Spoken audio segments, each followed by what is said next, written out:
Hi students, मैं Shri RC Sharma, chairman VSI Jaipur, और आज आप लोगों को मिलाने वाला हूँ सीएमए फाइनल 2020 दिसंबर 25 all India 14th ranker Tushar single से। तुषार ने सीएमए फाइनल में 544 मार्क्स के साथ में 14th रैंक अचीव किया है। Tushar, very very congratulations. Thank you sir. और कैसा लग रहा तुम्हारे को? सर बहुत अच्छा लगा है। ऑल इंडिया रैंक 14 आई। सबसे पहले रिजल्ट देखा, फिर उसके बाद मार्क्स कैलकुलेट किया, फिर देखा रैंक तो आनी चाहिए इतने मार्क्स पे। फिर रैंक लिस्ट देखी तो all India rank 14। All India rank 14। तो क्या उम्मीद थी, ये बताओ।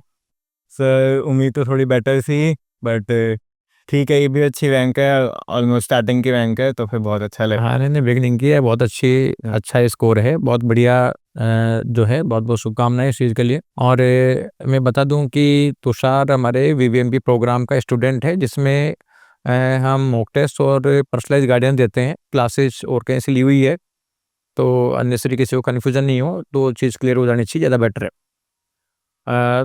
तो सर एक बात बताओ कि आपका कोर्स कब तक कंप्लीट हो गया था? कब तक मतलब कितना टाइम आपको 100% कोर्स को रिवाइज करने में लगा? कोर्स मेरा अप्रॉक्स 5 to 6 मंथ्स पहले कंप्लीट हो गया था। फिर मैंने रिवीजन किया।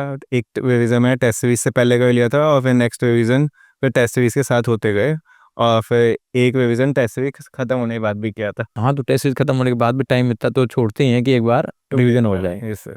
तो टेस्ट सीरीज में कैसा लगा तुम्हारे को? सर वीएसआई की टेस्ट सीरीज काफ़ी इंपॉर्टेंट रोल प्ले करती हैं। जैसे इनमें क्या होता है कि सबसे ज़्यादा पहले गैप ज़्यादा होता है, फिर थोड़ा और कम होता है, फिर लास्ट में स्टूडेंट के लिए भी टाइम छोड़ देंगे, आप 2 दिन खुद भी रिवाइज कर लीजिएगा, फिर लास्ट में एग्जाम होता है।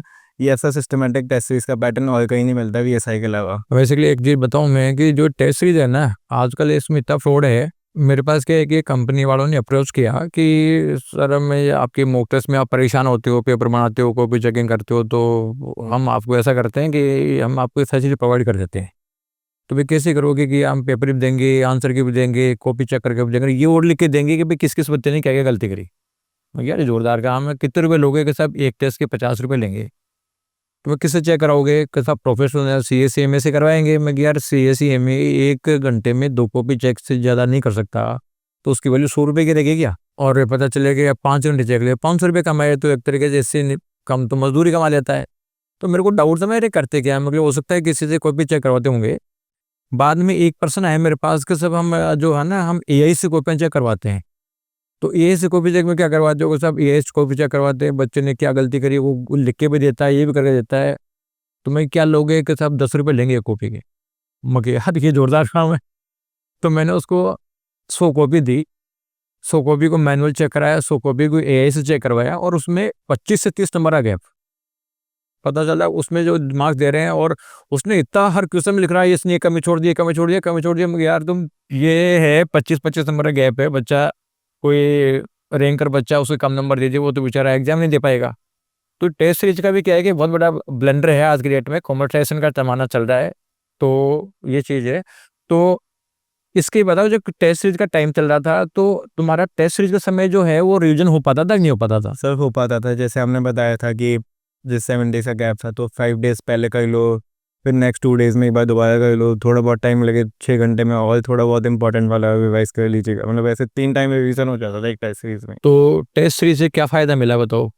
सर टेस्ट सीरीज से ये फ़ायदा मिला कि जैसे सिस्टमेटिक पढ़ाई हो जाती है, यही आपको लगे कि आप सब्जेक्ट चेंज करते रहोगे। इसमें क्या है कि 7 दिन लगातार एक सब्जेक्ट पढ़ो, तो एक सब्जेक्ट पे ही फोकस में होता है, उससे कमांड बनती है एक सब्जेक्ट पे। एक सब्जेक्ट पे कमांड, तो कमांड धीरे धीरे हो गई थी, मतलब है। सर और पर्सनलाइज गाइडेंस का क्या है? सर पर्सनलाइज गाइड क्या फ़ायदा हुआ इससे? बहुत बड़ा रोल प्ले करता है। जैसे कई बार बच्चे को डीमोटिवेट हो जाता है कि मैं मार्क्स नहीं आ रहे या फिर कुछ भी होता है, तो शर्मा सर खुद पर्सनली कॉल करते हैं। ऐसा नहीं है कि अपन खुद कॉल करें, शर्मा सर का खुद का भी सामने से कॉल आता है। तो कॉन्फिडेंस था कि नहीं एग्जाम में जाने से पहले? कॉन्फिडेंस था। कॉन्फिडेंस था। एग्जाम में जो डेली एग्जाम होती थी, तो रिवीजन हो जाता था या नहीं हो पाता था? सर डेली एग्जाम में जैसे आप सोचोगे कि आप 100% रिवाइज करना चाहोगे, पर वो पॉसिबल नहीं है। 100% आप रिवाइज नहीं कर पाओगे।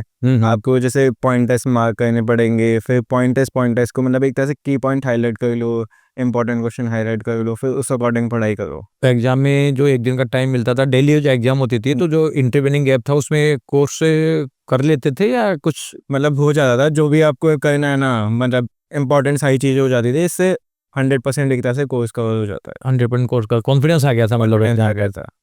अब जो जूनियर स्टूडेंट्स हैं, तुम तो अब सीए में बढ़ गए, तुम्हारी तो जॉब लग जाएगी, तुम तो करियर सेट हो जाएगा। बाकी जो बच्चे हैं उनको क्या गाइडेंस देना चाहोगे, बताओ। उनको ये गाइडेंस दूंगा, जैसे आप अननेसेसरी स्टडी मटेरियल के पीछे मत भागो कि इसका भी मॉड्यूल कर लो, इस टीचर का भी ले लो, उस टीचर का भी ले लो, अलग अलग मटेरियल मत ढूंढो। आपका इंस्टीट्यूट का मटेरियल बहुत अच्छा है, उस वो सफिशिएंट है।